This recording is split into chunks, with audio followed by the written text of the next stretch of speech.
VOC. Tiga kata tersebut pastinya sudah sangat akrab di telinga anak Jakarta. Ya, VOC erat kaitannya dengan perjuangan bangsa Indonesia dalam melawan penjajah pada masa kolonial. Bagaimana tidak, VOC merupakan kongsi dagang terbesar milik Belanda yang telah menguasai perdagangan Asia selama lebih dari 200 tahun. Dan Indonesia yang merupakan negara yang kaya akan rempah-rempah, merupakan salah satu negara yang pernah dikuasai oleh VOC selama ratusan tahun.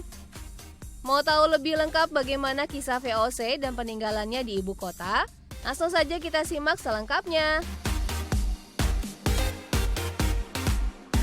Pemerintah kolonial Belanda meninggalkan jejak sejarah yang penting di Batavia. Bagaimana tidak, Batavia sempat menjadi ibu kota bagi organisasi perdagangan Hindia Belanda pada masanya.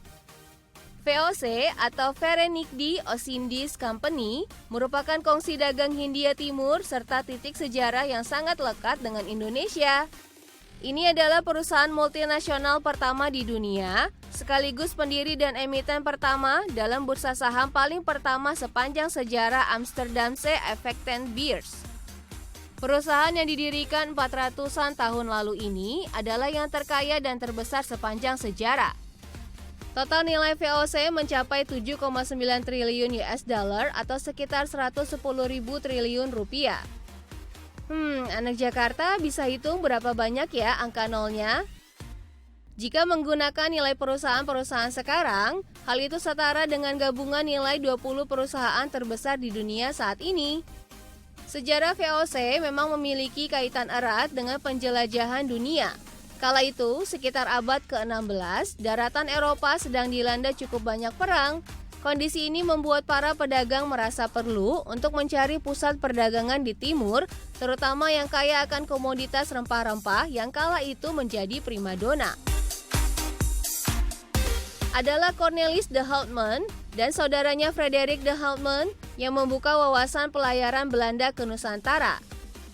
Dalam rangka mencari rempah-rempah seperti lada dan pala, pelayaran awal terjadi antara tahun 1595 hingga 1597 ini menjadi jalan untuk mendapatkan informasi jalur pelayaran ke Nusantara, yang kemudian diikuti dengan pelayaran-pelayaran selanjutnya, sehingga semakin banyak pelaut dan pedagang Belanda yang datang ke Nusantara. Para pelaut Belanda ini kemudian ikut terlibat dalam politik, misalnya ketika bergabung dengan penduduk Tanah Hitu di Seram dan di beberapa pulau lainnya di Maluku untuk melawan orang-orang Portugis yang terlebih dahulu datang ke Indonesia. Namun investasi perdagangan rempah memiliki resiko yang besar. Selain karena perjalanan yang jauh dan memakan biaya yang besar, ada pula ancaman bajak laut, penyakit, fluktuasi harga, dan persediaan bahan baku.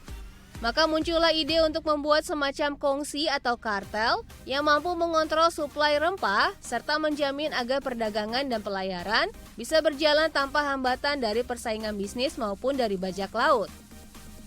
Pemerintah Belanda kemudian mensponsori lahirnya VOC pada tahun 1602 dan memberinya hak monopoli perdagangan di Asia. VOC kemudian diberikan hak untuk memonopoli dan menjual kembali pala, cengkeh, dan bunga pala dengan harga mencapai 14 hingga 17 kali lipat dari harga yang dibayarkan di Nusantara. Tak hanya itu, VOC juga diberikan hak untuk membangun benteng pertahanan, memiliki tentara sendiri, dan membuat perjanjian dengan penguasa-penguasa di Asia. VOC bahkan boleh memaklumkan perang dan menyatakan perdamaian menduduki wilayah di luar Belanda, memerintah daerah tersebut, mengeluarkan mata uang hingga memungut pajak. Tak heran banyak yang menyebutnya sebagai negara di dalam negara.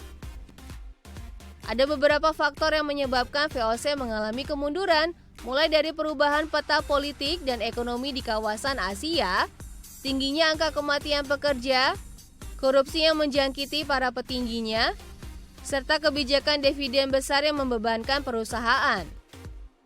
Akhirnya pada tanggal 30 Desember 1799, VOC resmi dibubarkan. Walaupun telah dibubarkan, VOC akan selalu diingat sebagai perusahaan yang besar dalam mengeruk kekayaan alam Indonesia. Bahkan sebutan company yang kerap disematkan pada penjajah Belanda berasal dari nama VOC, yaitu company. Tak hanya meninggalkan hutang sebanyak 136,7 gulden kepada pemerintah Batavia kala itu, VOC juga meninggalkan beberapa bangunan yang menjadi tempat penting saat VOC masih berjaya. Salah satunya adalah galangan kapal ini. Salah satu poros vital keberlangsungan perekonomian VOC kala itu adalah galangan kapal VOC. Didirikan pada 1628, bangunan ini merupakan jantung perniagaan Hindia Belanda. Kawasan ini adalah penyokong jaringan perdagangan yang memiliki peran cukup strategis. Galangan kapal VOC merupakan unsur penopang vital bagi jaringan perniagaan di dunia yang dioperasikan melalui kapal-kapal layar. Kapal-kapal baik besar maupun kecil selalu sibuk dengan aktivitas bongkar muat serta mengantarkan barang berupa komoditi-komoditi mahal seperti rempah-rempah dan kain. Kapal-kapal besar yang akan berlayar berbulan-bulan lamanya dipersiapkan dan diperbaiki di tempat ini. Tidak cukup sampai di situ, tempat bersejarah ini juga berfungsi sebagai area perkantoran bagi para pegawai administrasi, pembuat peta, kompas, dan jam pasir. Tenaga-tenaga kasar seperti tukang dan tukang pandai besi bekerja dalam bengkel dan perkarangan galangan VOC. Wah, bisa dibayangkan ya anak Jakarta, bagaimana sibuknya kawasan ini pada masa itu. Padatnya aktivitas perdagangan yang terjadi di sini bahkan membuat galangan VOC menjadi pusat perdagangan utama di Asia. Kapal-kapal yang berlayar dari sini akan mengarungi lautan Pasifik, Hindia, dan Atlantik, kemudian singgah di berbagai pelabuhan di dunia, antara lain Amsterdam dan Nagasaki, antara Hormuz di Persia dan Pulau Banda. Gedung utama galangan, saudagar, nakoda, perwira, sultan, raja, pejabat, company, dan duta kerajaan dari seluruh Asia mendarat dan berangkat dari galangan ini.